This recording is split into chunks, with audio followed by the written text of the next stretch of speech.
Boas-vindas a mais uma análise detalhada por aqui. Hoje a gente vai dar um mergulho profundo num tema que muitas vezes fica guardado a sete chaves: crescer em um lar com alcoolismo, compreensão, impactos e caminhos de cura. O objetivo do nosso estudo hoje não é apontar dedos nem julgar ninguém, mas sim trazer muita clareza, empatia e validação para quem já passou por isso. É incrível, embora seja doloroso, entender como o nosso ambiente lá na infância constrói as lentes pelas quais a gente enxerga o mundo adulto. Então vamos lá? Para começar, o ponto central de toda essa explicação está nessa pergunta aqui bem instigante: o que acontece com uma mente que cresce tentando sobreviver emocionalmente? A ideia dessa reflexão não é focar apenas no ato da bebida em si, sabe? Mas sim naquele ambiente emocional invisível, naquela tensão pesada no ar que isso acaba criando. É sobre entender como um lugar que deveria ser o maior porto seguro acaba virando algo assustador. E isso nos traz direto à seção 1, o lar imprevisível. Os dados e relatos que analisamos mostram de forma claríssima que o alcoolismo quase nunca começa no copo. Na real, costuma ser uma tentativa desesperada de anestesiar alguma dor que não foi curada. Só que ao tentar lidar com essa dor, cria-se involuntariamente um ambiente de confusão extrema para quem vive junto. É aquele contraste absurdo. A gente tem afeto misturado com medo de um lado e uma presença física que frequentemente vira total ausência emocional do outro. Um dia tá tudo calmo, no outro tem uma explosão do nada. Para lidar com essa verdadeira montanha-russa, a criança desenvolve a habilidade de observar tudo sem parar, prever os humores e quase sempre ficar em silêncio absoluto só para não piorar as coisas. E no meio de todo esse caos que uma mente infantil não tem a menor condição de processar, ela tenta, desesperadamente, buscar uma explicação. E adivinha quais são as conclusões mais comuns? A culpa é minha ou eu preciso consertar isso. É de partir o coração. Acaba se assumindo um peso e uma responsabilidade emocional gigantesca que, sinceramente, nunca deveria estar nas costas de uma criança. O que nos leva à seção 2, mecanismos do inconsciente. A grande sacada da psicologia aqui é que essas defesas criadas lá na infância para garantir a sobrevivência emocional não somem quando a idade adulta chega. Pelo contrário, elas criam raízes fortíssimas. O nosso inconsciente cria novos registros como se fossem leis absolutas para proteger a gente de sofrer de novo. Fica a certeza cravada de que o mundo não é seguro, que as pessoas são imprevisíveis e talvez a mais pesada de todas, que sentir é perigoso. A partir dessas crenças, a mente levanta verdadeiros muros de comportamento. E o primeiro grande muro é o que chamamos de hipervigilância. Basicamente, o estado de alerta constante e a atenção excessiva ao ambiente para tentar prever e evitar a dor. Pensa num radar que não desliga nunca. O que era uma tática vital para sobreviver lá atrás, agora faz o cérebro adulto escanear qualquer ambiente, qualquer mudança num tom de voz, procurando o tempo todo por ameaças que muitas vezes nem estão mais lá.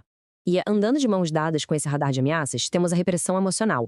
É literalmente bloqueio de sentimentos como um mecanismo de defesa para evitar o sofrimento. E junto com isso, vem uma necessidade imensa de controlar tudo. Afinal, tentar prever e gerenciar cada pequeno detalhe parece ser a única saída segura quando se cresceu no meio da instabilidade. O problema é que o preço de não querer sentir a dor é acabar não sentindo mais nada, nem mesmo as coisas boas. A grande ficha que cai aqui é esta: a estratégia de sobrevivência da infância pode virar a prisão na vida adulta. Existe um fenômeno bem conhecido de repetição. Inconscientemente, a mente acaba sendo atraída para recriar dinâmicas dolorosas nos relacionamentos, pura e simplesmente porque é o que ela conhece. A turbulência atrai muito mais do que uma estabilidade desconhecida. E aí, esses ciclos difíceis se repetem de forma exaustiva. E a gente vê os resultados disso na seção 3, reflexos na vida adulta. É impressionante como esses mecanismos sabotam a rotina silenciosamente. Se a gente cruzar as duas colunas aqui, a de comportamentos e a de emoções ocultas, o padrão fica muito nítido. Por fora, existe aquela necessidade extrema de agradar todo mundo, um perfeccionismo paralisante no trabalho e até a tendência de tentar salvar parceiros problemáticos. Mas a raiz que alimenta tudo isso é um medo constante de rejeição, uma sensação crônica de insuficiência e aquela velha culpa lá da infância que nunca foi devolvida. É um contraste simplesmente exaustivo. De um lado, na aparência, projeta-se a imagem de pessoas incrivelmente fortes que resolvem todos os problemas e carregam o mundo nas costas. Mas a realidade do outro lado é muito diferente. É um estado de cansaço profundo. Viver em alerta constante desgasta demais e acaba gerando ciclos invisíveis de pura autossabotagem. Ninguém aguenta ser forte o tempo inteiro, concorda?